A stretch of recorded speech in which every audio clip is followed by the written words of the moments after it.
لوگ جس نے تم سے بیچا ہے نا فلاں چیز، وہ تم سے راضی ہو جائے، وہ تم سے راضی ہو جائے، تم سے راضی ہو جائے۔ خریدار کہے گا بے وقوف، اس سے کیا راضی ہوگا، اب تو میں نے اس کی چیز خرید لی ہے۔ تو یہ رضاعت تو علی نے خرید لی ہے، اب علی کے لیے کیا رضی اللہ کہنا۔ کہا سنیے اب دلیل کیا ہے، سنے طالب علم خاص، دلیل یہ ہے کہ جب کفار قریش صلح حدیبیہ ہونے لگا اور نبی کریم کے لیے ان لوگوں کو لفظ رسول اللہ پسند نہیں آیا تو رسول اللہ نے نام کٹوا دیا۔ ہم نے کہا بہت اچھا، بڑی اچھی دلیل بنائی، تو ذرا سے یہ بھی کہہ دو کہ تمہاری نگاہ میں علیہ السلام کو جو لوگ پسند نہیں کرتے ہیں وہ کفار قریش کی طرح ہیں۔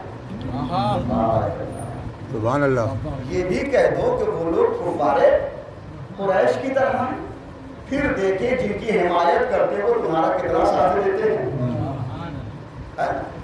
اور کیا نبی نے نہیں لکھوایا، سن لیجئے یہ دلیل ہمارے حق میں، یہ دلیل ہمارے حق میں ہے۔ ہر معصوم کے نام کے سامنے علیہ السلام لکھیے، کیونکہ جس چیز کو دلیل بنایا ہے وہ دلیل ہمارے حق میں ہے، لکھتے ہم ہیں۔ انصاف سے وہ بتائے جس نے نبی کے آگے رسول اللہ لکھا تھا کیا اس نے کاٹا تھا؟ جس نے لکھا تھا کیا اس نے کاٹا تھا؟ لکھا کس نے تھا؟ صلح نامہ مولائے کائنات نے۔ جب لوگوں نے کفار قریش نے اعتراض کیا علیہ السلام کاٹ دیجئے، نبی نے کہا یا علی کاٹ دو، علی نے کہا اب لکھ دیا ہے تو میں نہیں کاٹوں گا۔ سبحان اللہ۔ لکھ دیا ہے یا رسول اللہ، اتنی جرأت کہ میں کاٹوں رسول اللہ لکھے ہوئے کو؟ پھر نبی نے کیا کیا، اپنے ہاتھوں میں قلم لیا اور رسول کے لفظ کو کاٹا۔ یہ ہمارے حق میں دلیل ہو گئی۔ ہم نے حسین کو علیہ السلام لکھ دیا ہے، اب لکھ دیا ہے ہم نہیں کاٹیں گے۔ اگر حسین خود آ کے کاٹ دے تو ہمیں منظور ہے۔ سبحان اللہ، سبحان اللہ، واہ واہ واہ واہ۔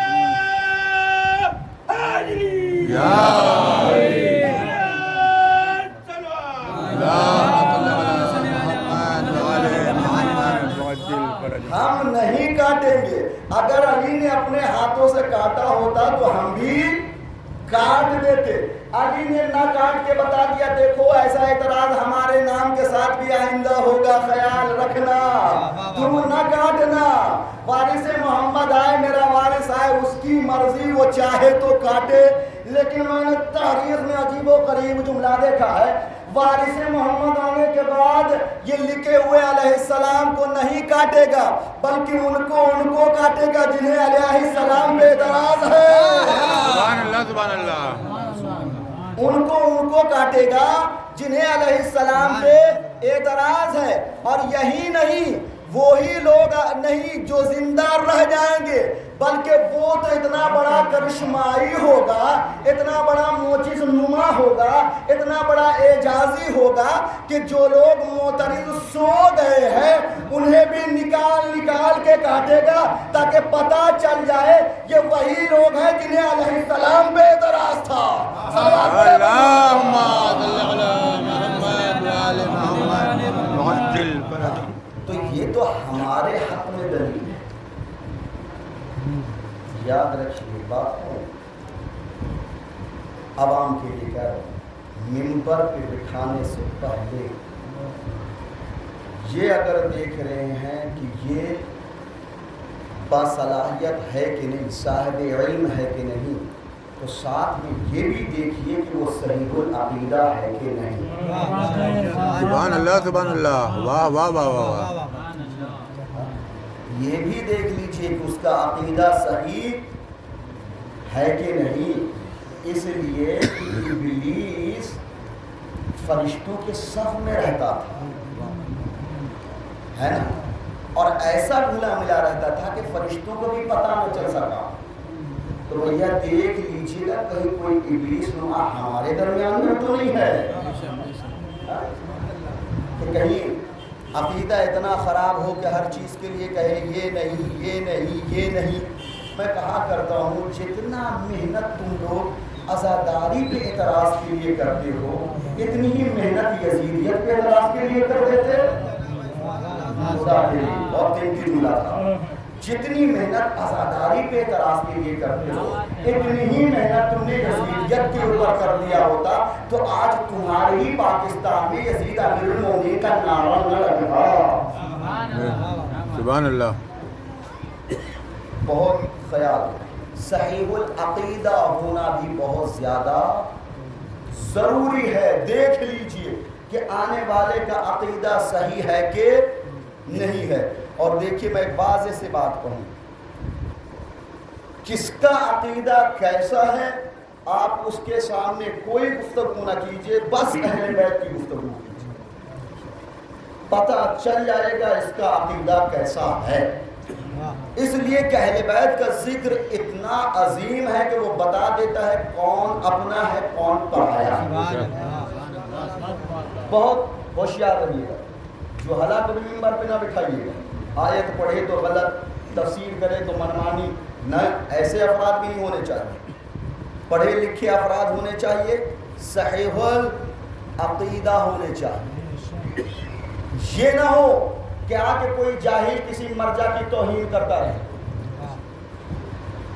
یہ نہ ہو کہ کوئی جاہل آ کے بیٹھ کے کسی عالم دین کی توہین کرتا رہے، ہے نا؟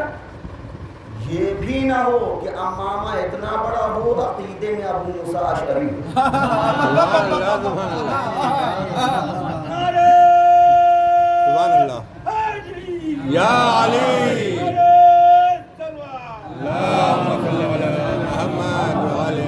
ایسا بھی نہ ہو کہ عقیدے میں ابو موسیٰ اشعری ہو۔ یاد رکھیے گا، قوم کو گمراہ جہلا نہیں کرتے ہیں، پڑھے لکھے افراد کرتے ہیں۔ کیوں؟ کیونکہ جب وہ بک جاتے ہیں تو پھر بکی ہوئی باتیں کرتے ہیں۔ جو ہے جاہل زیادہ سے زیادہ خود بگڑے گا، ہے نا؟ لیکن جب پڑھے لکھے افراد بگڑتے ہیں تو پوری پوری قوم کو لے کے بگڑتے ہیں۔ ابو موسیٰ اشعری کوئی جاہل نہیں تھا، اتنا پڑھا لکھا تھا، اتنا پڑھا لکھا تھا کہ اسے مولائے کائنات نے قاضی شہر بنایا تھا، بصرے کا قاضی تھا وہ، لیکن اتنا بڑا بدبخت تھا جس نے قاضی بنایا اسی کے خلاف حکم جاری کرنے کے لیے بیٹھ گیا، حکم بن کے، قاضی نہیں۔ کبھی رہی طلباء کے درمیان میں گفتگو ہوگی، قضاوت الگ چیز ہے اور حکم ہونا ایک الگ سی چیز ہے۔ حکم بن کے کھڑا ہو گیا، میرے مولانا نے کہا اس کی مثال اس گدھے کی طرح ہے جس کے اوپر کتابوں کا بوجھ رکھ دیا گیا ہے۔ تو دیکھ لینا ایسا ہی کوئی گدھا ہمارے درمیان تو نہیں آ گیا ہے۔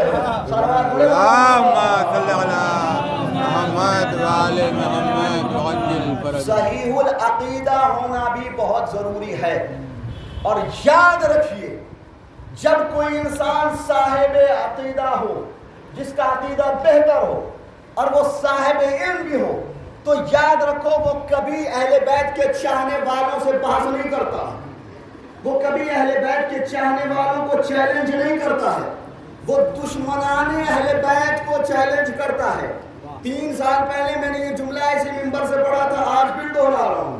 جب کوئی پڑھا لکھا ہوتا ہے، عالم ہوتا ہے، صحیح العقیدہ ہوتا ہے، تو وہ کسی اہل بیت کے چاہنے والے کے اوپر اعتراض نہیں کرتا، ان کو چیلنج نہیں کرتا، بلکہ وہ دشمنان اہل بیت کو چیلنج کرتا ہے، اور چیلنج کر کے کہتا ہے کہ میں دنیا کے تمام شیعہ سے یہ نہیں کہتا کہ وہ شام میں میری مدد کے لیے چلے آئیں، لیکن میں دنیا کے تمام دہشت گردوں کو یہ چیلنج کرتا ہوں کہ وہ شام میں میرے مقابلے میں چلے آئے، میں ان کا وہی حشر کروں گا جو علی نے خیبر میں مرحب کا کیا تھا۔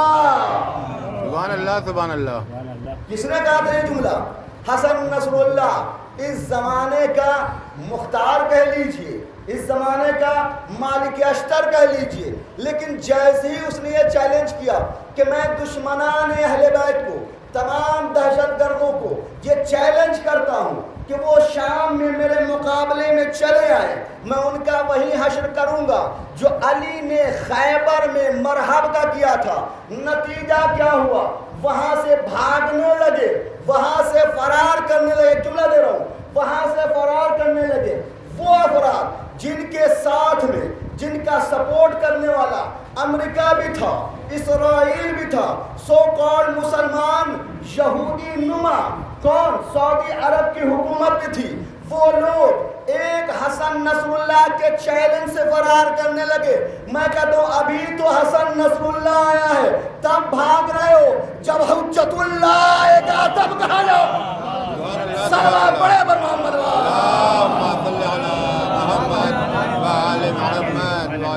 ابھی تو نصر اللہ آیا ہے تو یہ حالت, جب حجت اللہ آ جائے گا کہاں بھاگو گے. بس ایک فرق ہوگا, ایک فرق ہوگا. نصر اللہ سے بچ کے بھاگ سکتے ہو, حجت اللہ سے بچ کے بھاگ نہیں پاؤ. ہاں وہ تو اتنا بڑا صاحب کرامت ہوگا کہ تم جہاں بھاگو گے وہاں سے نکال کے مارے. روایت یہاں تک ہے کہ جب دشمن درختوں کے پیچھے چھپ جائیں گے تو درخت چلا چلا کے کہیں گے امام کہاں جا رہے ہو, یہ میرے پیچھے چھپا ہے. سبحان اللہ. ایک جملہ کہوں, جو لوگ پہاڑ پہ بھاگ جائیں گے پہاڑ آواز دے گا مولا یہ ادھر چڑھا ہے. پشتینی اس کی یہ وراثت ہے پہاڑ پہ بھاگنے کی. یہ بھاگ کے میرے پاس آئی, یہ کوئی احد کا پہاڑ چھوڑنا ہے کہ تمہیں پناہ مل جائے. وہاں پکڑ کے مارے جاؤ. تو سب کو موت آ سکتی ہے, لیکن کبھی بھی اسے موت نہیں آئے گی جو اپنے نفس کو بھی چھپا. لیکن یاد رکھیے موت ایک ایسی حقیقت ہے جسے کوئی دنیا کا ایسا فرد نہیں ملے گا جو موت کو نہ مانتا ہو. ممکن ہے خدا کو نہ مانتا ہو, ممکن خدا کو نہ مانتا ہو, لیکن وہ موت کو مانتا ہے. یہ اپنا نصیب ہے, مخلوق کو مان لیتا ہے, خالق کو نہیں مانتا. لیکن ہر کوئی مانتا. اس کے ساتھ ایک حقیقت اور ہے, انسان جتنا موت سے ڈرتا ہے اتنا کسی چیز سے نہیں ڈرتا. موت سے بڑا ڈر. یہ کہتے ہیں نا کچھ نہیں آ رہے موت, ہمیں کوئی فکر نہیں, ہم تو نہیں ڈرتے, اور ذرا سا بس قریب سے گزری بچ گیا بال باز. یہی تو ہوتا ہے, کوئی میٹ اوپر بس ذرا سا کے لیے بچ گیا ورنہ میرا کام تمام. موت سے ڈرتے بھی. ایک حقیقت اور, جتنی زیادہ غفلت موت سے ہے اتنی زیادہ کسی چیز سے. انصاف سے بتائیے, ہم لوگ موت کو سب سے زیادہ پتہ ہے کہاں یاد رکھتے ہیں؟ جب ہم قبرستان جاتے ہیں, کسی کو پہنچانے گئے, مجھے جب لوگ پہنچانے جائیں گے, جب قبر میں اتارنے لگتے ہیں تو سب لوگ کہتے ہیں بس آخری منزل یہی ہے, سب کو یہیں آنا ہے, یہیں کا انتظام کرو, لاسٹ ڈیسٹینیشن, آخری مرحلہ ہمارے سفر کا یہی ہے, بس یہی ہے. بس یہ بات اسی وقت تک ہوتی ہے جب تک مٹی میں چھپایا نہیں. ادھر مٹی میں چھپایا, باہر نکلے کہ پھر کہاں کی موت کہاں کی قبر. یہی تو ہوتا ہے. پھر اپنی اپنی دنیا میں کھو گئے. لیکن کوئی سمجھے یا نہ سمجھے قبلہ موت سب کو پہچانتی. موت دیکھیے ایک بات آ گئی ہے تو پیغام کے طور پہ کہتا چلوں, میں نے موت کا خوف یہاں تک دیکھا ہے کہ ایک جگہ میں گیا, اتفاق وہاں صاحب کا انتقال ہو گیا. دفن کرنے کے بعد ہم لوگ جب واپس آئے تو دیکھا گھر کے دروازے پہ مچھلی ٹنگی ہے.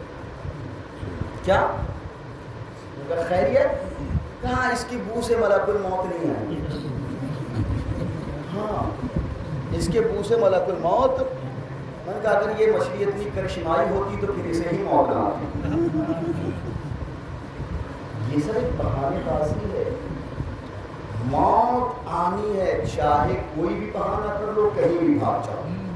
موت سے صرف وہی نہیں وہی بچے گا, صرف وہی بچے گا جس کے پاس نفس ہے. باقی جس کے پاس بھی نفس ہے اسے موت آنی. یہ اور بات ہے, کسی کو اطمینان بخش آئے گی, کسی کو بڑی بے چینی میں آئے گی. سنیں گے آپ, بس سنا دو گفتگو. ہمارے اور آپ کے چھٹے شہنشاہ امام جعفر صادق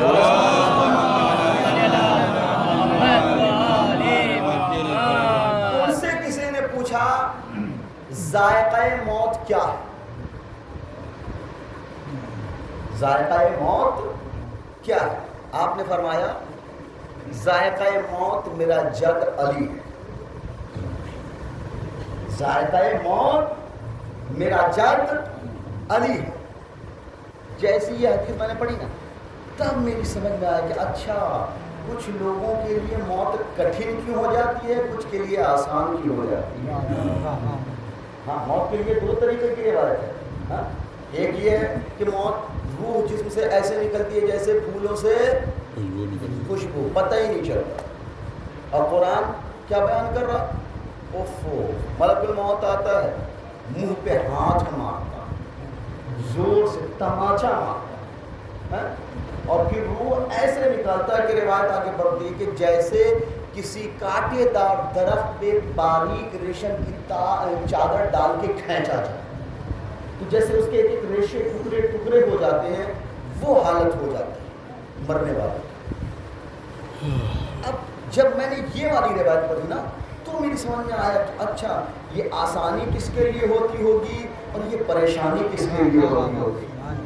جب مولا کی حدیث آئی کہ ذائقۃ الموت کیا ہے, میرا جد ہے. اس نے پوچھا جد آپ کے جد علی کیسے ذائقہ موت ہے؟ کہا سنو کوئی دنیا میں ایسا نہیں ہے جس کے آخری وقت میں میرا جد اس کے پاس نہ جاتا ہو.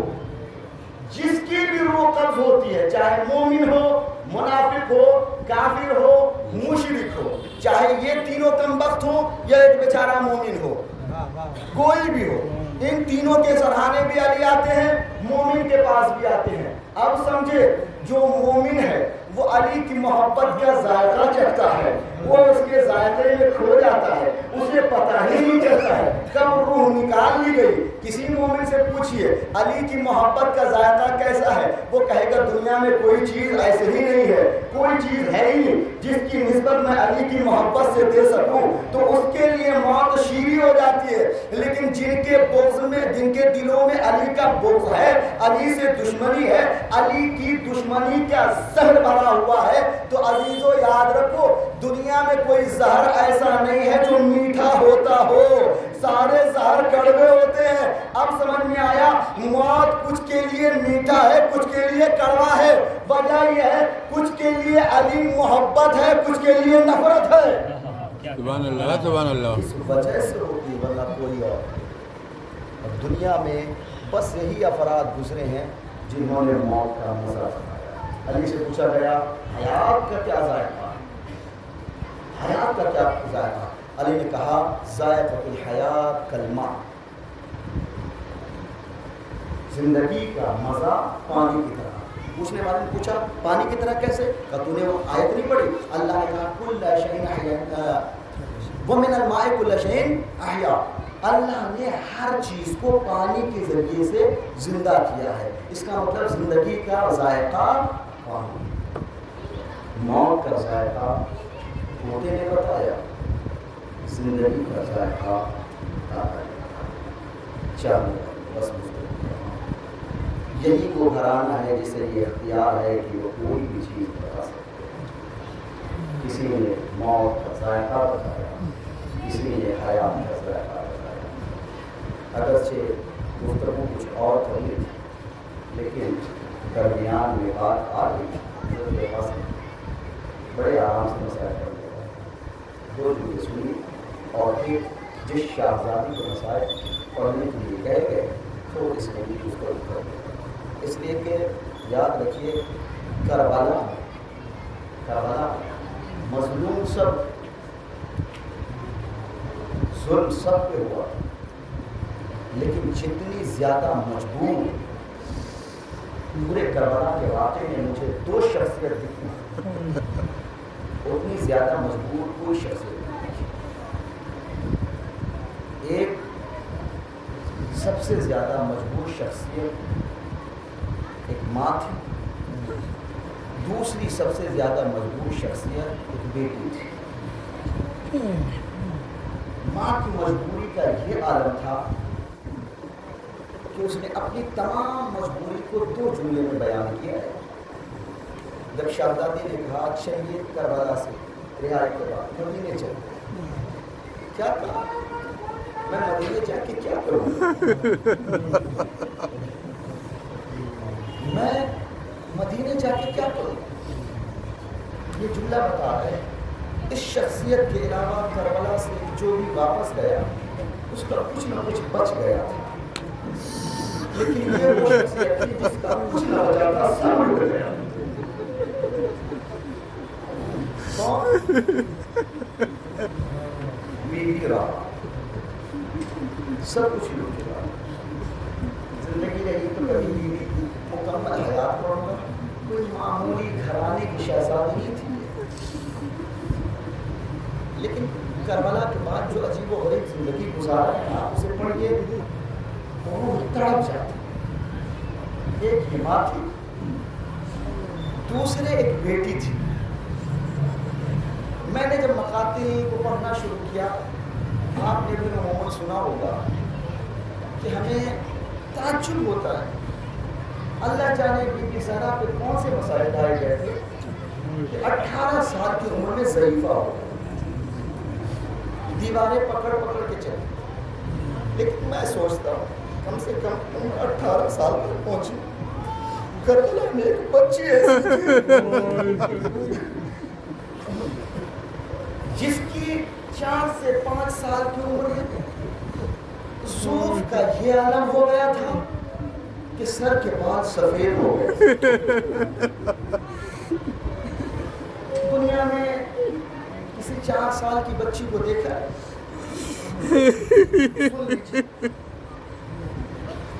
ایک آیت اللہ ان کے ساتھ ساتھ بہت اچھے خطیب تھے، وہ مجلس پڑھتے تھے بڑی مشہور.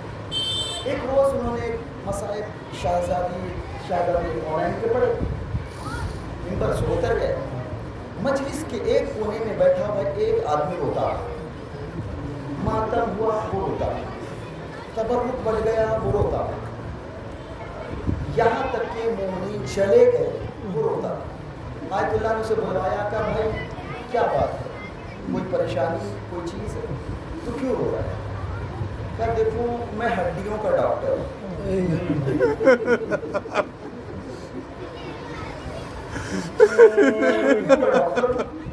اچھا میں جانتی جب کسی کی ہڈی ٹوٹ جاتی ہے ہلکا سا بھی ہلے تو اسے بڑی تکلیف ہوتی ہے. تم نے ابھی بیان کیا ہے شہزادی کی اور تمہیں پتا ہے انسان جتنی مرتبہ سانس لیتا ہے پسلیاں ہلتی ہے. اللہ جانے شہزادی کو کیا کر تھا. لیکن میں کہتا ہوں شاید تم نے شہزادی کی مسائل سنے. شہزادی کی دنیا پسلیاں ٹوٹی تھی، سکینہ کے پورے جسم میں کوئی ایسی جگہ نہیں تھی جہاں پہ رکھ کے کہا جائے یہ جگہ صالح ہے. یہاں تک کہ روایت نے لکھا ہے جب غسالہ آئی جسم میں بے بس ہو چکا ہے، پوچھا اس بچے کو کوئی بیماری تھی؟ سنیں گے آپ ایک صرف روایت کے جملے شہادت کا بھی. اور میں نے مقاتل میں جہاں پر بھی دیکھا ہمیشہ یہ دیکھا بی بی سکینہ جب روتی تھی نا کہیں پہ ایسے نہیں دیکھا سکینہ خواب پہ سو گئی ہو، سکینہ کسی کی گود میں سو گئی ہو، نہیں. ایک خالی وہ سفر والا واقعہ ملتا ہے، اس کے علاوہ ہے کہیں پہ بھی نہیں دیکھا. بلکہ یہ ملتا ہے بیٹھ کے اپنے سر کو گھٹنوں کے درمیان دے کے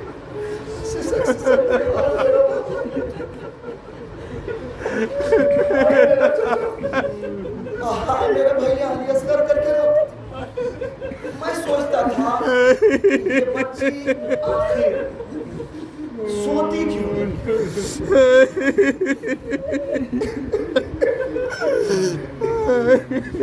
پھر میں نے روایت کو بڑی غور سے پڑھنا شروع کیا.